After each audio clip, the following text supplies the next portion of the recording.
సుందరాయ శుభాంగాయ మంగళాయ మహోజసే సింహశైల నివాసాయ శ్రీ నృసింహాయ మంగళం.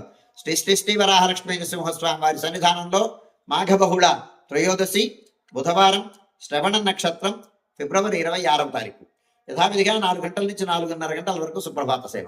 సుప్రభాత సేవలో భాగస్వాములు కాగోరు వారు దానికి తగిన రుసుము చెల్లించి సంప్రదాయ వస్త్రధారణంతో పరిమిత సంఖ్యలో భాగస్వాములు కావచ్చు. 4:30 గంటల నుంచి 6:30 గంటల వరకు ప్రాతరారాధనం. ప్రాతరారాధనలో భాగస్వాములు కాగోరు వారు దానికి తగిన రుసుము చెల్లించి సంప్రదాయ వస్త్రధారణంతో పరిమిత సంఖ్యలో భాగస్వాములు కావచ్చు. 4:30 గంటల నుంచి 6:30 గంటల వరకు జరిగేటువంటి ప్రాతరారాధనలో భాగంగా నిత్యవేద పారాయణం, ఉపనిషత్ పారాయణం, దివ్య ప్రబంధ సేవాకాలం, అనంతరం ధూపసేవా సమయంలో చతుర్వేద పారాయణం, శ్రీరామాయణం, భారతం, భాగవతం, విష్ణు పురాణం, క్షేత్రమహాత్మ్యం, వరాహపురాణం, శ్రీభాష్యం, భగవద్గీత మొదలైన గ్రంథాలన్నీ పారాయణం చేయడానికి ఉపక్రమిస్తారు. అనంతరం బాలభోగ నివేదనం అయిన తర్వాత నిత్యహోమం, బలిహరణం అయిన తర్వాత మంగళాశాస్త్రం, చాత్తమర గోష్ఠి, తీర్థ వినియోగం అయిన తర్వాత చుట్టు సన్నిధుల్లో మంగళాశాస్త్రం పూర్తి చేసుకున్న తర్వాత సుమారు 6:30 గంటల నుంచి సర్వదర్శనం ఆరంభమవుతుంది. 7:30 గంటలకు సహస్రనామార్చనం, 8:30 గంటలకు ఆర్జిత గరుడ సేవ, 9:30 గంటలకు ఆర్జిత నిత్య కళ్యాణం ఆరంభమవుతాయి. ఆయా సేవల్లో భాగస్వాములు కాగోరు వారు ఆయా సేవలకు తగిన రుసుము చెల్లించి సంప్రదాయ వస్త్రధారణంతో పరిమిత సంఖ్యలో భాగస్వాములు కావచ్చు. 11:30 గంటల నుంచి 12:15 గంటల వరకు రాజభోగ నివేదనం, మహానివేదనం. ఈ సమయంలో భక్తుల యొక్క దర్శనము నిలుపుదల చేయడం జరుగుతుంది. మధ్యాహ్నం 12:15 గంటల నుంచి 2:30 గంటల వరకు సర్వదర్శనం కొనసాగుతుంది.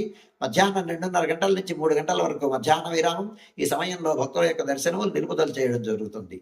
మధ్యాహ్నం 3 గంటల నుంచి రాత్రి 7 గంటల వరకు సర్వదర్శనం కొనసాగుతుంది. సాయంకాలం 5 గంటల నుంచి 5:30 గంటల వరకు ప్రధానాలయంలో సహస్రనామార్చనం జరుగుతుంది. సహస్రనామార్చనంలో భాగస్వాములు కాగోరు వారు దానికి తగిన రుసుము చెల్లించి సంప్రదాయ వస్త్రధారణంతో పరిమిత సంఖ్యలో భాగస్వాములు కావచ్చు. రాత్రి 7 గంటల నుంచి 8:30 గంటల వరకు రాత్రి ఆరాధనం. రాత్రి ఆరాధనలో భాగస్వాములు కాగోరు వారు దానికి తగిన రుసుము చెల్లించి సంప్రదాయ వస్త్రధారణంతో పరిమిత సంఖ్యలో భాగస్వాములు కావచ్చు. రాత్రి 8:30 గంటల నుంచి 9 గంటల వరకు సర్వదర్శనం కొనసాగుతుంది. 9 గంటలకు ఏకాంత సేవ కవాటబంధనంతో ఈనాటి కార్యక్రమం సుసంపన్నమవుతుంది. ఈనాడు మహాశివరాత్రి. మహాశివరాత్రి సందర్భంగా స్వామివారి క్షేత్రపాలకులైనటువంటి త్రిపురాంతక స్వామి ఆలయంలోను, అలాగే కాశీ విశ్వేశ్వర స్వామి ఆలయంలోను శివరాత్రి ప్రయుక్తంగా విశేషమైనటువంటి ఆరాధనము, అభిషేకాలు జరుగుతాయి. లింగోద్భవ కాలంలో ఏకాదశి రుద్ర అభిషేకం జరుగుతుంది. అంచేత ఆ కార్యక్రమంలో భాగస్వాములు కాగోరు వారు ఆయా సన్నిధుల్లో భాగస్వాములు కావచ్చు.